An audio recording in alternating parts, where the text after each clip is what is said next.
ظاہر صورتحال بہت تیزی سے بدلتی نظر آتی ہے. یہ بھی ہوا کہ ٹرمپ کی ٹیم کی طرف سے کہا گیا اور ٹرمپ کی طرف سے بھی کہ جو موقف ہے ایرانی حکومت کا وہ ویسے کچھ اور ہے, پرائیویٹلی کچھ اور ہے. عباس عراقچی صاحب نے بھی کہا کہ بہرحال ہمارا رابطہ ضرور موجود ہے اسٹیو وٹکاف کے ساتھ, مگر اب سے کچھ دیر پہلے ٹرمپ نے کہا کہ جب تک مظاہرین کا بے مقصد قتل بند نہیں ہو جاتا تب تک میں نے ایرانی حکام کے ساتھ تمام ملاقاتیں منسوخ کر دی ہیں, مدد راستے میں ہے, میک ایران گریٹ اگین. آپ کو لگ رہا ہے کچھ ہونے والا ہے یا صرف دھمکیاں دے رہا ہے ٹرمپ؟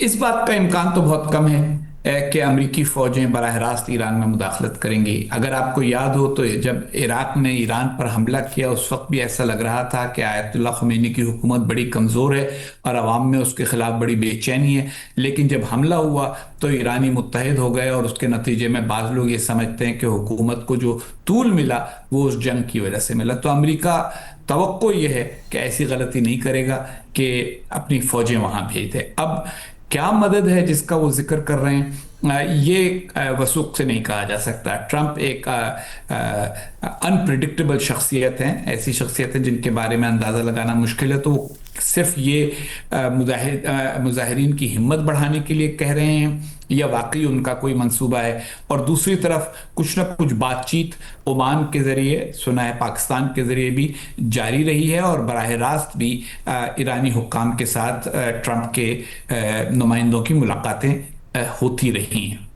مطلب اور اگر بات چیت ہو بھی تو کیا ایسا حل ہے جو نکل سکتا ہے جس پر امریکہ مطمئن ہو جائے اور رجیم کے لیے عوام بھی مطمئن ہو جائے, کیونکہ رجیم بھی اس وقت درمیان میں ہے, بالکل عوام بھی سڑکوں پر ہیں اور پھر امریکہ کی طرف سے بھی سٹیٹمنٹس آ رہے ہیں؟ دیکھیے, ٹرمپ نے اپنا جو طریقہ واردات ہے وہ تو وینزویلا میں دکھا دیا. انہوں نے مادورو اور ان کی اہلیہ کو تو وہاں سے اغوا کرا لیا, لیکن اس کے بعد جو ان کی آئینی طور پر نائب تھیں انہی کو حکومت لینے دی. جو وینزویلا کی حزب اختلاف ہے وہ عرصے سے امریکہ میں بیٹھی ہے اور بہت عرصے سے اس امید میں تھی کہ اس کو اقتدار دلوا دیا جائے گا, یہ کہہ کر کہ جو پچھلا انتخاب تھا وہ مادورو نے ایمانداری سے نہیں جیتا تھا بلکہ دھاندلی سے جیتا تھا. ایسا نہیں ہوا. تو کیا ایسا ہی کوئی معاملہ ایران میں بھی کیا جائے گا کہ جو اعلیٰ قیادت ہے اس میں کچھ تبدیلی ہو جائے اور پھر اس کے بعد اس بات پہ سمجھوتا ہو جائے کہ ایران اور امریکہ کے جو تصویراتی مسائل ہیں, اسٹریٹجک ایشوز ہیں, ان کو امریکہ کے نقطہ نظر سے ذرا بہتر کر لیا جائے. یہ ٹرمپ کا طریقہ ہے ہر جگہ کہ وہ سودا کرنا چاہتے ہیں, ڈیل کرنا چاہتے ہیں. میرا یہ خیال ہے کہ اگر کوئی ڈیل بنتی ہے ایران کے حوالے سے تو وہ یہ بنتی ہے کہ مظاہرین کو مطمئن کرنے کے لیے کسی اعلیٰ قیادت کی شخصیت کی بلی چڑھا دی جائے اور اس کے بعد اس کے ساتھ امریکہ کے ایسے معاملات طے ہو جائیں جس میں امریکہ کو وہ فکر ختم ہو جائے جو ایران کے حوالے سے رہی ہے. مطلب جو ایران میں ظاہر 47 سال سے ایک نظام ہے, کیا ایران میں یہ کرائسس بھی ہے کہ ایک متبادل قیادت ہی نہیں ہے, یا یہ کرائسس نہیں ہے اس وقت؟ دیکھیے, یہ جو ایران کا نظام حکومت ہے اس میں متبادل قیادت کی کوالٹی پہ فرق ہو سکتا ہے لیکن قیادت تو موجود رہتی ہے. پتہ نہیں آپ کو یاد ہے یا نہیں, شاید 1980 کا واقعہ ہے کہ جو 1979 کی قیادت تھی اس میں بہت سارے لوگ, وزیر اعظم, صدر, سب بہت سارے لوگوں کو نشانہ بنایا گیا اور کئی لوگ بیک وقت قاتلانہ حملوں کا نشانہ بنے اور کئی اس میں مارے بھی گئے.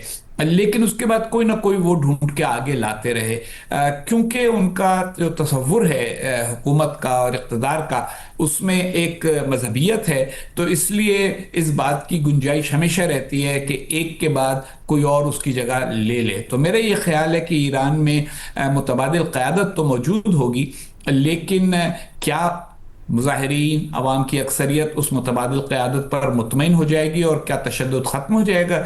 یہ وہ بات ہے کہ جو ہم اور آپ اگلے چند روز میں دیکھیں گے. مطلب مگر کیا متبادل قیادت موجودہ نظام کے تحت ہی ہوگی یا جو نظام کی تبدیلی ہے جس کی بھی بات کی جاتی ہے اس کا بھی امکان ہو سکتا ہے؟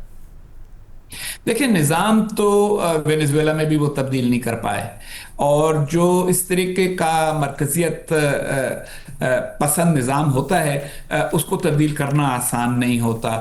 اسی وجہ سے سوویت یونین میں اس نظام کو تبدیل کرنے پر توجہ نہیں دی گئی تھی، اور بالآخر وہ نظام اندر ہی سے کولیپس ہوا۔ تو تب بھی اگر آپ کو یاد ہو تو جو ریاستیں تھیں سوویت یونین کی، وہ الگ ہونے کا انہوں نے جب اعلان کیا، سوویت یونین اس وجہ سے ٹوٹا۔ تو یہاں پہ ایسی کوئی صورتحال فی الحال تو نظر نہیں آ رہی۔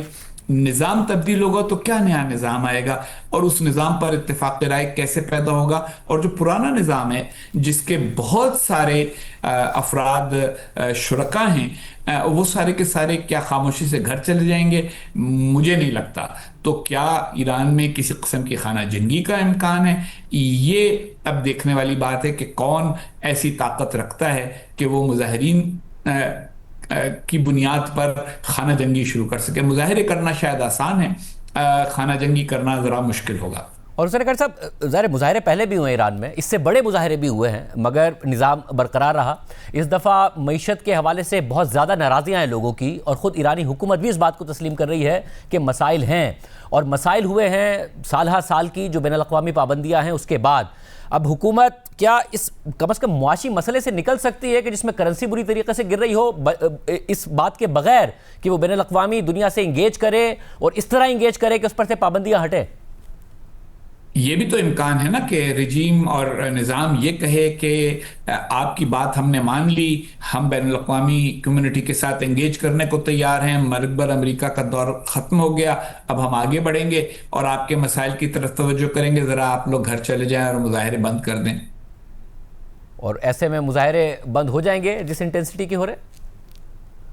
یہ تو ڈیپینڈ کرے گا مختلف علاقوں میں۔ دیکھیے، یہ جو مظاہرین ہیں ایران میں، سب کے سب کسی ایک سیاسی پارٹی، کسی ایک گروہ سے تعلق رکھنے والے تو نہیں ہیں، مختلف لوگوں کے مختلف مسائل ہیں، اور وہ مختلف مسائل کی وجہ سے باہر نکلے ہوئے ہیں۔ اور جو لوگ یہ سمجھتے ہیں کہ رجیم کو گرا کر شاید کوئی بہتری کا بہتر نتیجہ حاصل کیا جا سکے، وہ سب کے سب بیک وقت سرگرم ہیں۔